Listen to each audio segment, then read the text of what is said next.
Vanoggend, the heading of the message is the cross. Not Jesus, the cross. Because one on the cross was out of love. Why a cross? Because you need to take up your cross every day and follow Jesus. Amen.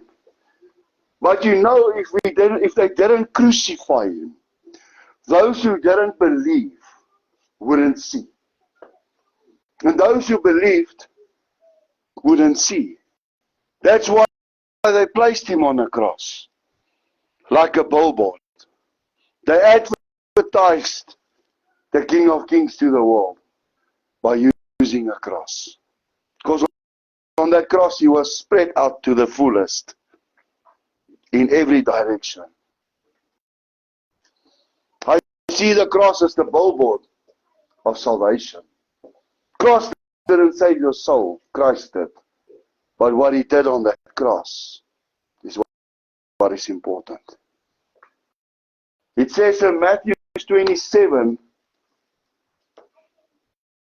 from verse 32 to 56, it says, "And going out they found a man of Cyrene, Simon by name. They forced this one to carry his cross." And I want you to listen to the message this morning. Jesus got tired, and they forced someone else to carry his cross. But when are you tired? And when you are tired, who carries your cross? Did he not send the Holy Spirit to help us carry the cross? But when that man took the cross from Jesus, the blood that was on that cross rubbed off on him.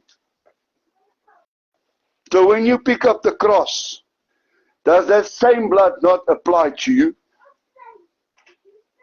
Now every pastor is preaching about this morning. But God said to me, I'm going to give you a unique version of this today.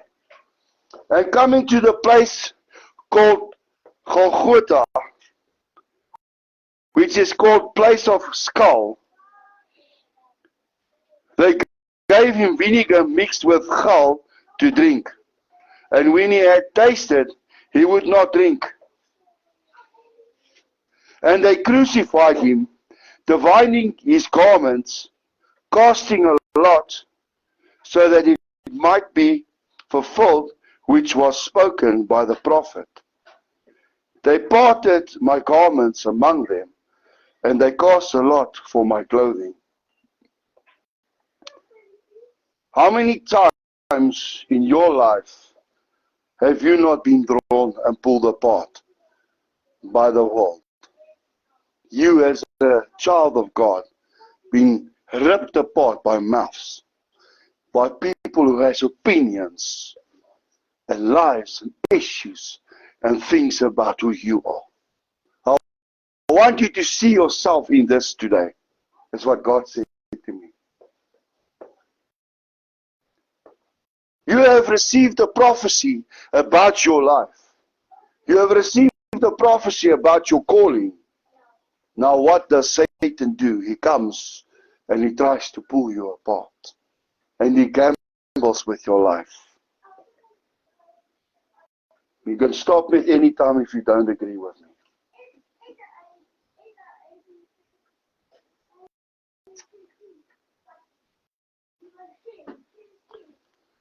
At sitting down, they guarded him there. And they put up over his head his accusation written, "This is the King. This is Jesus, the King of the Jews." Already he's been displayed. And they put on top of him, "This is Jesus, the King of the Jews." Then two thieves were crucified with him, one off the right, one off the left. And those who passed by blasphemed him, shaking their heads and saying, "You destroying the temple, building it in 3 days, save yourself. if you are the Son of God, come down from the cross. How many times have you heard that you call yourself a child of God, but look at your situation? Because those on the left and the right of you will attack you because they do not understand what Christ has done in you and what He's going to do through you. Think about it. God knew exactly what He was doing when He sent Jesus down. He knew they will not believe in what He's going to do through Him until He was placed on display for the world to see what God is capable of. Maar ons vergeet te vinnig wie in beheer is. And in the same way also the chief priest mocked with the scribes and elders, saying, He saved others, but He cannot save Himself. He is the King of Israel. Let Him now come down from the cross, and He will believe Him. How many times do people say, I don't believe in what you are called for? How many times were you told that you will not succeed? Mocking you. I'm looking at the video the other day, and people were mocking God, and instantly they were carrying the consequences of their actions. South Africa is carrying the consequences of their actions because they were mocking God. So those who mock you is mocking God. Stay with me. And in the same way also, he trusted in God. Let Him deliver him now, if He will have him. For He said, I am the Son of God. And also the thieves who were crucified with Him reviled Him, saying the same. Sometimes those who are with us is those who are against us. The one in his time of despair, being crucified with Christ, chose to mock Him. The other one chose to honor Him. Not everybody in your life will honor you. Some will mock you. So Jesus has gone through this, and not once have I seen Jesus being full of Himself and saying, send your angels and come and take them out. Not once did I see Jesus take this fight into His own hands. Because on the cross, He knew that what I am doing now will save their souls. I've never heard in any other religion that there's someone that would have given their lives for mine. So when you pick up the cross, you are giving your life for someone else's. Because what price are you paying to bring souls to the kingdom of God? Of is ek verkeerd? Like Jesus, that you are picking up your cross. You are following Him. But He says to me, my yoke is easy and my burden is light. But we allow these things to change us. Jesus never changed. He stayed the same, yesterday, today, and forever. The same. But listen to this, just a little bit further. He says, and from the 6th hour there was darkness over all the land until the 9th hour. And about the 9th hour Jesus cried with a loud voice, saying, Eli, Eli, lama sabachthani. This is my God, why have you forsaken me? But think to yourself what God saw, how He had to feel to see His Son on a cross, unrecognizably beaten, carrying all the sin of this world on Him. How would you feel if you had to go through that? 99.9% would not even survive the beating that Christ took. It is medically proven. And he called on God and says, why have you forsaken me? And some of us used to walk in so much sin that I think God felt the same way. He just looked away. But then the amazing part comes and he says, some of those who stood there when they heard said, this one calls Elijah. And immediately one of them ran and took a sponge, filled it with vinegar and put it in a reed, on a reed, and gave it to him to drink. How many times do we not drink the bitterness of this world because we follow Christ? And we're not supposed to. He didn't drink it. He never took it. He said, no, I don't want it. So why do we take it? Come on, are you hearing what God says today? We don't have to drink the vinegar. Because Jesus is the bread of life. He's the living water. He's the fountain of living water. Verstaan jy? The rest said, let him alone. Let us see whether Elijah will come to save him. Elijah will not save you. Christ is the Savior.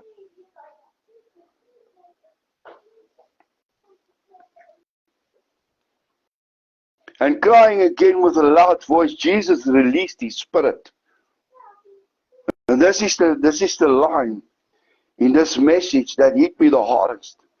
Jesus released his spirit. In that moment, he gave himself for all of us.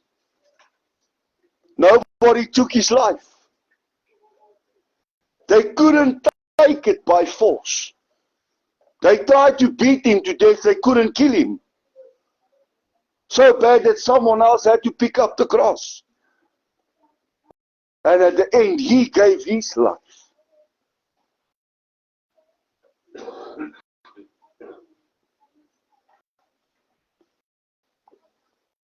That's why I said this morning, Lord, I give you my life. Nobody's taking it from me because I give it to you. We missed that. He loved us. That's why he gave himself. They mocked him. They swore at him. They fed him vinegar. They cursed him. And yet he gives himself. And behold, the veil of the temple was torn in two from the top to the bottom, and the earth, the rock shredded. Tombs were opened, and many bodies of the saints who had fallen asleep arose. And coming out of the tomb after his resurrection, they went into the holy city and appeared to many because of what he did.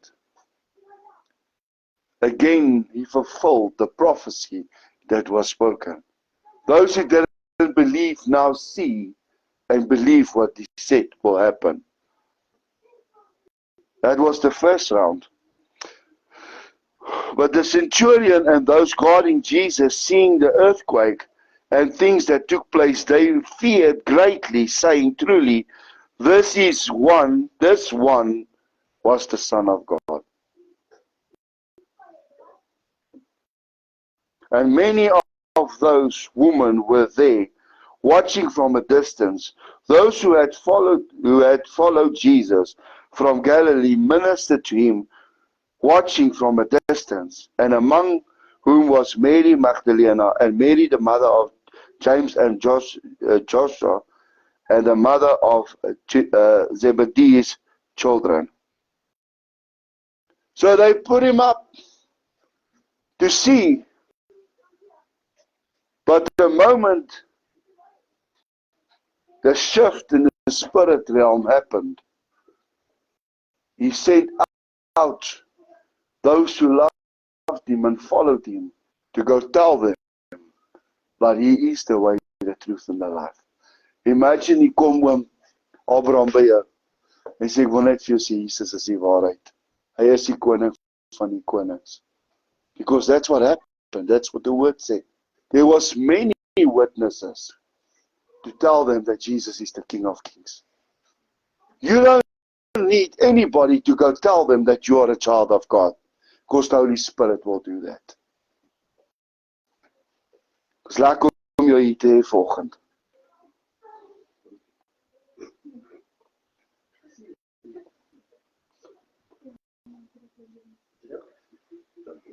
It's nice to be in the presence of God. Just bear with me. The resurrection. But late in the week, at the dawning into the first day of the week, Mary Magdalene and the other Mary came to see the tomb. They went to see where Christ was buried, and behold, a great earthquake occurred, and coming down from heaven, and coming up, an angel of the Lord rolled back the stone from the door and was sitting on it. So if the angel had to move that stone away from the tomb where Christ was buried, how big was the stone? Because an angel is not a man. He does not come in our size. So how much men do you think it took to close the tomb where Christ was buried? 4. And the angel rolled it away, and he sat on it and he waited. And so many times in our lives, God comes, He sends an angel, and He rolls the tomb open. He rolls away the blockage. And the angel sits on it, but we don't see the open door that He gives us. I am the way, the truth, and the life. His countenance was like lightning, and His clothing was white as snow. Again, the glory of God, pure, holy, and light. There was no darkness. And the keeper shook for fear of Him and became like dead men. So they were so full of fear that they actually passed out. Because what looks like a dead man? Someone that passes out from fear. And the angel answered and said to the woman, "Do not fear, for I know that you seek Jesus who was crucified." Who was crucified. Was, past tense. You were a sinner. You were a slave to sin.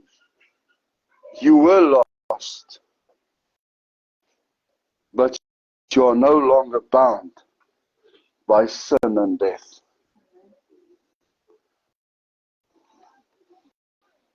He is not here, for He has risen. And He said, "Come, see the place where the Lord lay." So come and see that He's not here. So many people go to Israel to go to the grave, and behold, what do you find? Nothing. For He is not there. Rian, waar's God nou? He's here. The kingdom of God has come here. He is near. He is in you. He is with you. He's no longer bound by a grave or a cross or hell, because He's got the keys.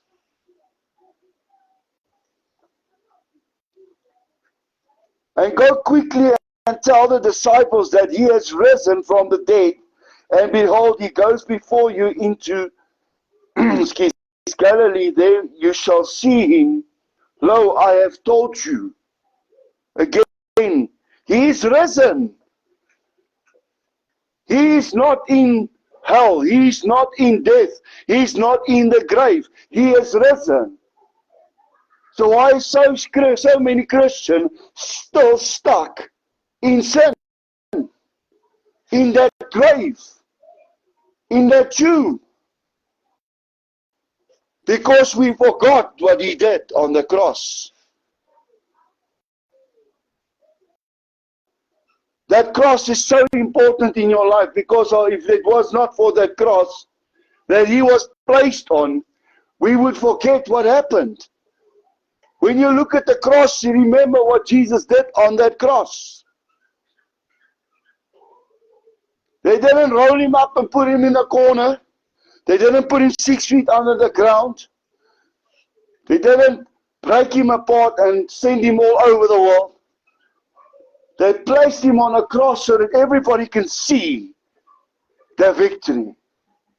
They didn't realize when they raised him up on the cross, that was the signal of victory. Because there the enemy realized, oh no, I lost. That's why he was in the middle, because in the midst of you is where I am. Thank you.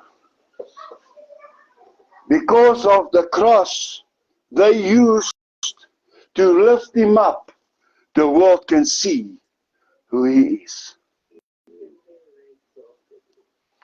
So we don't worship the cross, we worship Christ. But the cross is the symbol of salvation.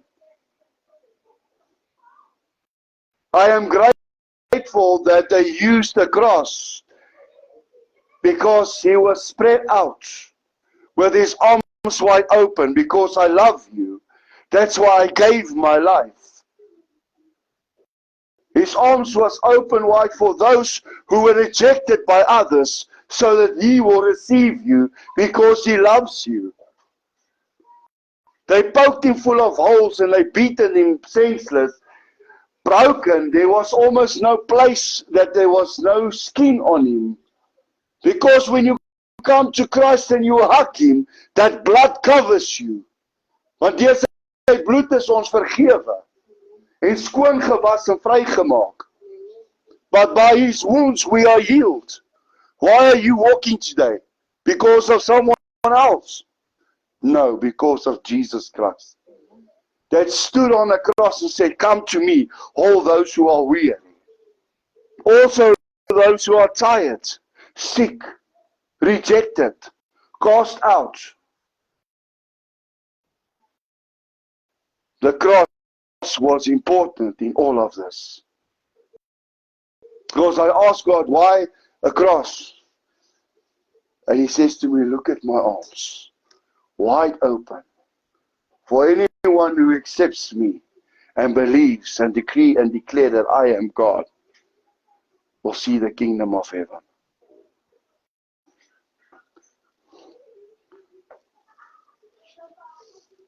And they quickly departed from the tomb with fear and great joy and ran to bring the disciples word.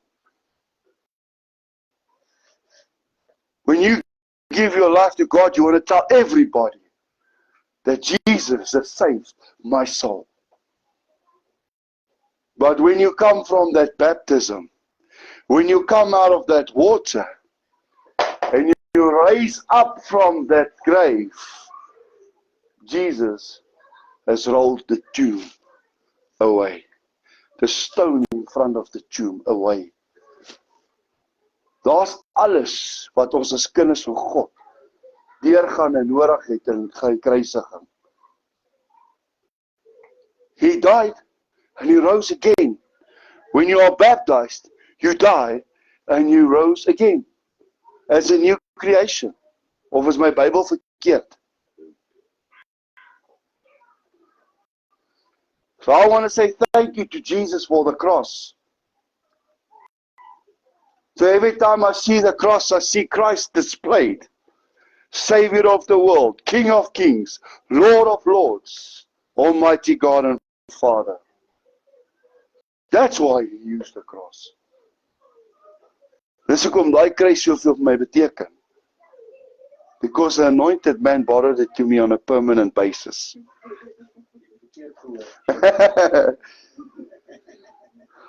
Why the cross? Why the cross?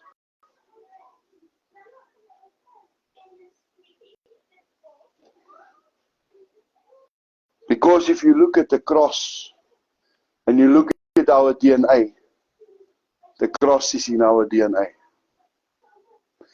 It's the confirmation that we are children of the living God. The cross in our DNA is called laminin.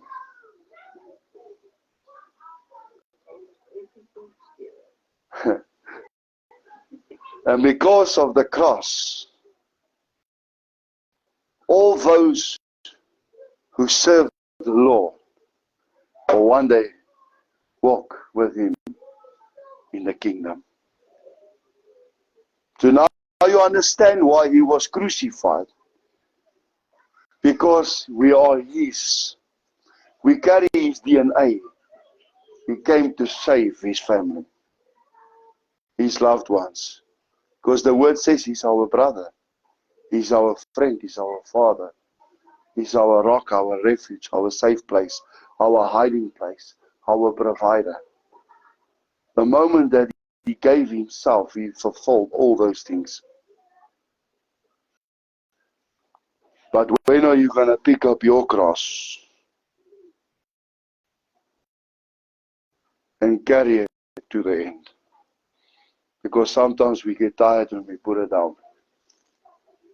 Sometimes we get fed up with people picking on us because we are children of the Lord. And we put it down because we get tired. Instead of allowing the Holy Spirit to carry that cross for us.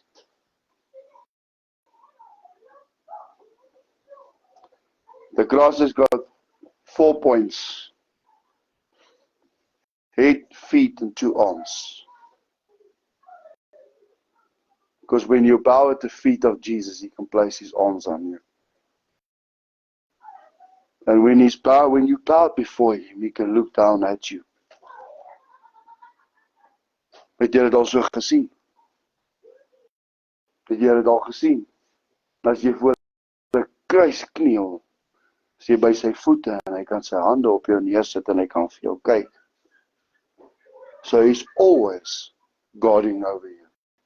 He's always taking care of you. You are always in the sight of God. That's why the cross. Because everything comes from this. With arms wide open. Waar is hy liedjie? Die gevraag gestaan te speel. At the cross, you will find your Savior. Ek's klaar. Hy's by daar. Hy sit.